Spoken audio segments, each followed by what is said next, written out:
You're listening to the South and Sideways podcast. This is episode 10, Cleared Space. I'm your host, the Urban Sentinel. Let's get into it. The world is stumbling down a rocky path to a destination unknown. The actions fall behind the footsteps of intent, whether deliberate or accidental. The descent is steep, the ground is loose, and one step can send you over the edge if you don't pay attention, into an unknown space far below. Now, the first thing we want to think about, I'll call it entrenchment and fragment. It's pretty simple. We as individuals, collected groups, cultural principles, and nations, all of us hold to a bond, to something intrinsic, but yet that very bond can often be the catalyst for what divides people from each other. In many cases, ideas and concepts will have facets and angles once unseen, suddenly become crystal clear and razor sharp. The sharp edge is what cuts and cleaves minds and hearts, not just from others, but from ourselves. Nations that share common heritage can become rival powers. They can quickly consolidate into blocs, just like the Soviet and NATO blocs from the Cold War era.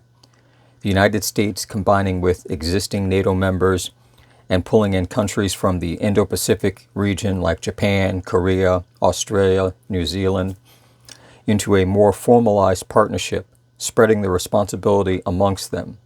This could intensify the economic benefits and bolster the military partnerships. The BRICS nations, in turn, could expand their influence, with not only new open members, but private businesses as NGOs in nations that want to join by proxy. They may go through existing organizations and use such initiatives such as the Belt and Road Initiative spreading through the continent of Africa, expanding the partnerships throughout South America and the Middle East, especially to countries that are less enamored with America.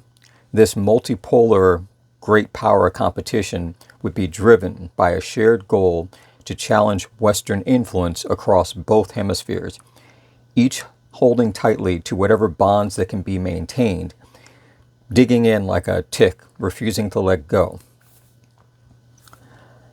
As the global economy begins to fragment, the United States and its allies could impose targeted economic sanctions on key sectors such as technology, energy, and finance of their rival economies. Yet we're still seeing the effects of the tariffs currently and the unstable nature of these activities. We've seen sanctions against Russia and restrictions against China before, and then the inevitable workaround from those countries that either outright negates the effect or dilutes it substantially. Of course, in retaliation, rival powers could weaponize their dominance in critical materials like rare earth minerals, leading to a tit-for-tat cycle of tariff and trade barriers, increasing the rift of the global economy that could become exacerbated by private citizens and small businesses and big corporations, which would all be forced to navigate a complex compliance of rules, diversify their supply chains, and even reevaluate contracts to avoid legal consequences and financial risks. Regional conflicts would intensify. Those geopolitical flashpoints in Eastern Europe, such as the ongoing conflict in Ukraine, could be exploited by competing interests. Similarly, tensions in the Middle East, such as the rivalry between Saudi Arabia and Iran, between Israel and Iran, could be further inflamed through multiple proxy wars. In East Asia, disputes over territory could be magnified. China's desire for Taiwan, plus several other countries in the Pacific region changing leadership and dealing with an unstable future. Governments and state-aligned media could use disinformation campaigns to polarize various societies and groups, often leveraging the existing societal and ideological divides. Then non-governmental organizations, the NGOs, while often acting to provide aid or advise and become advocates for different disenfranchised groups, could also be co-opted or manipulated, which is not unheard of, and it is very plausible, as proxies for this foreign interference and influence. blurring the lines between humanitarian work and statecraft, changing the mind of the government or the mind of the people. Private citizens and non-state actors will also play a role, using social media to amplify state-sponsored disinformation. Meanwhile, governments use conventional media outlets to influence private citizens, their thoughts and their responses about unverified yet plausible actions that may at best cause confusion, at worst cause distrust across a wider spectrum. The second thing to look at is the primary trigger and the continued military expansion. A localized conflict could spiral out of control due to a critical miscalculation and swiftly become a regional issue. A major cyber attack, for example, on critical infrastructure that was initially deemed a non-threat, then with just one keystroke is suddenly treated as an act of war. For example, the cyber attack could cause physical damage to a power grid or military command system, prompting a swift military response. Alternately, a direct attack on a NATO member state could activate the mutual defense treaties, pulling major military powers into a wider confrontation. Once alliances are activated, the defense pacts such as Article 5 of the NATO Treaty would formally draw nations into the conflict. For instance, an attack on a NATO member could lead to a new multi-theater conventional war involving forces from the United States and European allies and other partnering nations. Then simultaneously, counter-alliances between nations like China, Russia, India, Brazil, and South Africa could also be activated, expanding the conflict across continents. The involvement of countries like Turkey, North Korea, Iran would further add complexity and could shift the regional power dynamics in any of those regions at any point in time. Technological warfare will become the dominant mode. The conflict would be fought in both physical and digital domains. Advanced cyber attacks, disinformation campaigns, and the use of artificial intelligence in both military systems such as drones and missiles and private groups such as Palantir using total information algorithms to predict the next icon or threat to join the ruckus. This could become a commonplace thing, branching into all levels and all layers of our society across the globe. States would use cyber attacks to disrupt critical infrastructure, and disinformation would be used to create internal friction and erode public trust in those targeted nations. And likewise, the same would happen in retaliatory effect in our nation.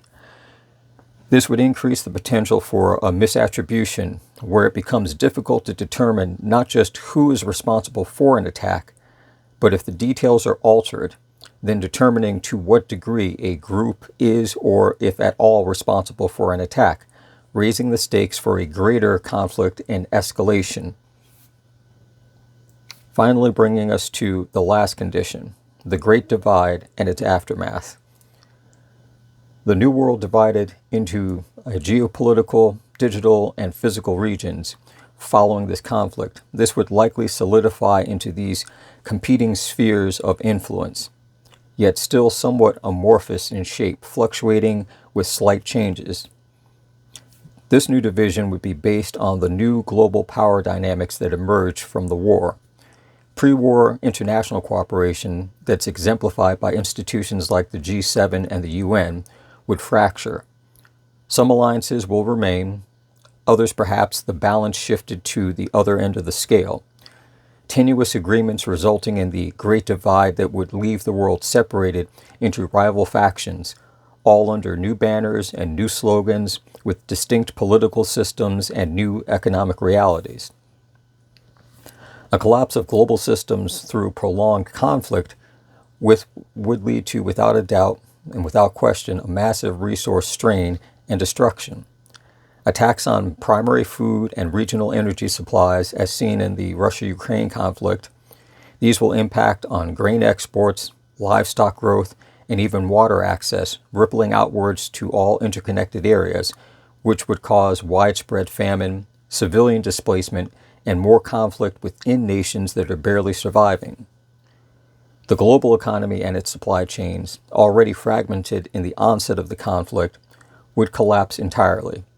This breakdown would, with terrific urgency, lead to a humanitarian crisis like a cascading waterfall, and directly lead to the failure of governments in many regions, pulling and straining on the populations of neighboring nations, ally or enemy.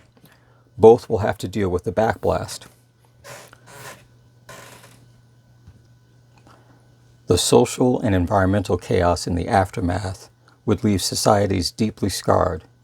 The use of technology via digital warfare and disinformation would have eroded public trust and aggravated the social divides. Private citizens would be left to cope with the long-term consequences of devastation, while humanitarian aid organizations would be stretched thin. And they will struggle to provide assistance in a world with a collapsed infrastructure and disassociated nations hampering international cooperation. The long-term environmental damage from the physical conflict would also contribute to that instability and chaos. Bridges, roads and tunnels, factories, power plants, hospitals, universities, many of these damaged or destroyed, and many of those qualified people needed to make them functional would be dead. The destruction would go beyond just simply the immediate area of conflict. It would also then trickle out to all those interconnected areas, all of the supply lines, the factories and the people and the workers, the farms and every place else. Everything will be affected. Some things possibly will be able to get back to normal after a brief period of time. Others may not recover at all. It will be a far different world than the post-World War II era, which is often thought about and referenced because Europe and parts of Asia were decimated, and both regions rebuilt. However, they rebuilt because the rest of the world, even though it may have been involved in the conflict, were largely unaffected by the actual destruction that went on. With this new level of warfare through AI and cyber attacks, the damage can hit 6 continents in seconds and target layer upon layer of diverse systems even before a bullet is fired or a bomb is detonated. That creates a different kind of destruction completely than what we are currently used to. And building back from a system that has been effectively purged of its own existence, and in conjunction with the untold physical loss both in people and in property, that's where the road truly divides. Many people will fight against simply putting things back the way they were, especially if the way things were didn't really benefit them. Others will see an opportunity to go forward with a plan, an idea, or an agenda, and perhaps they're in the perfect position to get things done their way, with no recourse or committees to hinder their progress.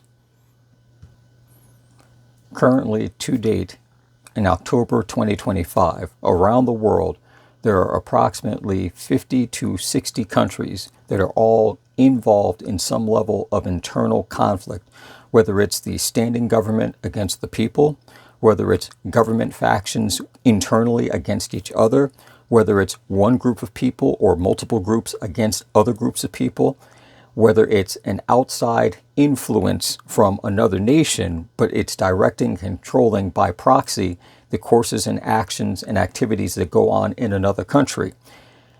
Those things are going to be amplified and magnified as this continuing process goes on. There are over 20 countries that are having direct or indirect through proxy conflict against another nation, whether it's a formal military versus military or military versus an asymmetric unit that's been placed into the country.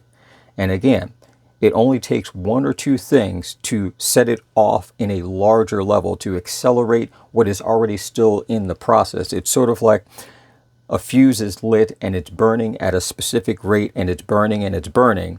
And then instead of cutting the fuse to stop its progress, you now add more flame to that fuse further on, getting it closer to detonation than what it would have been. That's what the process seems to be at this point in time.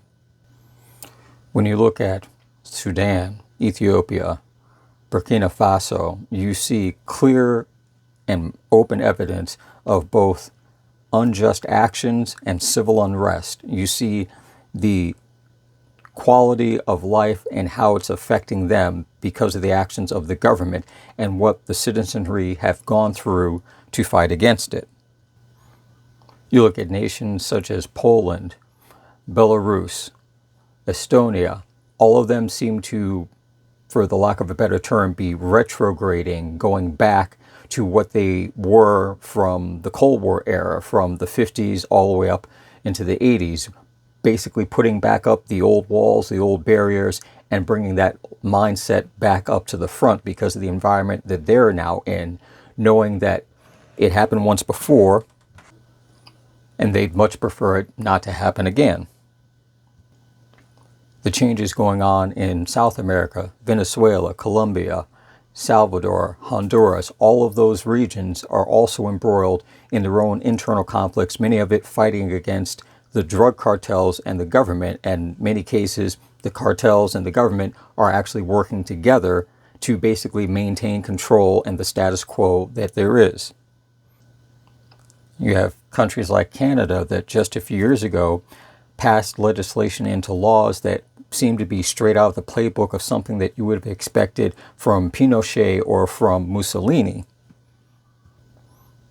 And sadly, even here in America, where many people believe that they're standing up and fighting against tyranny and oppression, the sad reality is that they're just shadowboxing.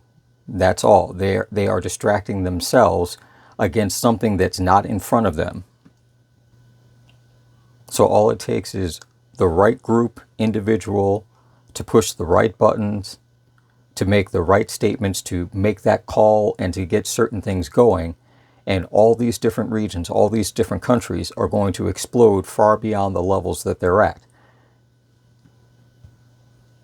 And by those actions is what drives the populace to want the conflict, because they see it with nothing but red in their eyes that whoever that is on the other side of the wire, whoever that is on the other side of the river, on the other side of the ocean, it doesn't matter, that they are the reasons why we're having the problems that we're having.